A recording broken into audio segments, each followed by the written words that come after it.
Railway bridge నిర్మాణంతో భూములు కోల్పోతున్నామని భూ నిర్వాసితులు ఆవేదన వ్యక్తం చేశారు.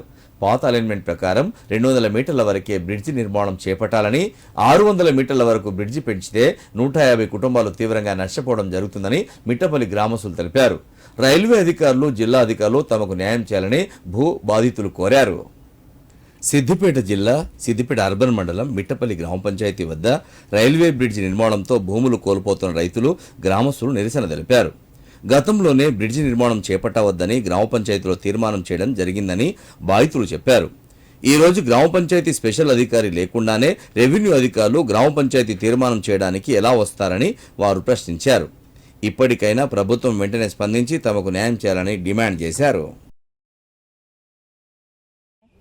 ఈ రైల్వే బ్రిడ్జి వల్లనే మా 150 కుటుంబాలు, 200 కుటుంబాలు రోడ్డు మీద పడే పరిస్థితి.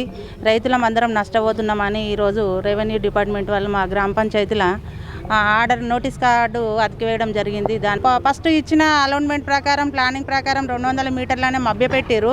ఇప్పుడు ఎలక్షన్లు, ఎమ్మెల్యే ఎలక్షన్లు, ఎంపీ ఎలక్షన్లు అయిపోయాక కూడా ఇప్పుడు రైతులను మభ్యపెట్టి ఇప్పుడు 600 మీటర్లు పెంచుతూ ఎటు 600 మీటర్ల పొడవు పెంచుతూనే మాకు భయభ్రాంతులను చేస్తున్నటువంటి అధికారులైనా, లేకపోతే డిపార్ట్మెంట్ వాళ్ళైనా, లేకుంటే గత ప్రభుత్వంలో ఉన్న అధికారులే మరి వాళ్ళ లంచాల కోసమా, వాళ్ళ బడ్జెట్ల కోసమా పెంచుకున్న బ్రిడ్జిలో తప్ప ఆ రైలు వల్ల వచ్చే ప్రయోజనం ఏమీ లేదు. చాలామంది నష్టపోతున్నాము. ఆ రైలు తీసి చాలా కుటుంబాలు రోడ్డు మీద పడే పరిస్థితి వచ్చింది.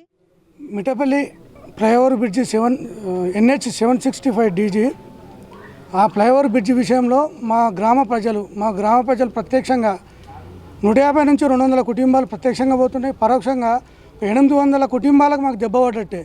మాకు ఆర్డీఓ గారు కానీ, జాయింట్ కలెక్టర్ కానీ, రైల్వే వాళ్ళు కానీ, NH వాళ్ళు కానీ మాకు ఎలాంటి ఇన్ఫర్మేషన్, పూర్తి సమాచారం మాకు ఇవ్వట్లేదు. మేము గతంలో కూడా దీన్ని వ్యతిరేకించినాము. గ్రామ సభలో తీర్మానం చేసినాము. దీనికి మేము పూర్తిగా వ్యతిరేకమని మాకు ప్రతి దాంట్లో లెటర్ ఇచ్చినాం. ఆర్డీఓ దాంట్లో కానీ, కలెక్టర్ దాంట్లో కానీ, ఎంఆర్ఓ దాంట్లో కానీ మాకు ఎలాంటి ఇన్ఫర్మేషన్ ఇస్తలేరు. రైల్వే దాంట్లో వాళ్ళ పార్టీకి వాళ్ళు వచ్చి తెలియకుండానే వాళ్ళు కొలుసుకొని పోతున్నారు. అసలు ఎందుకు ఆ రైల్వే బ్రిడ్జి వాళ్ళు అంత పొడుగు వేయాల్సిన అవసరం ఏంటి? అసలు 300 నుంచి 400 మీటర్స్ సరిపోతుండే. ఇప్పుడు ఈరోజు అది 1400 మీటర్స్కు దూరం జరిపారు. దానివల్ల కాంట్రాక్టు వాళ్ళు లాభపడతారు, మేము నష్టపోతున్నాం. దాన్ని రీడిజైన్గా చేసి మాకు తగిన న్యాయం చేయగలరని చెప్పి కలెక్టర్ గారు కానీ, ఈ ప్రభుత్వాన్ని కానీ మేము వేడుకుంటున్నాం.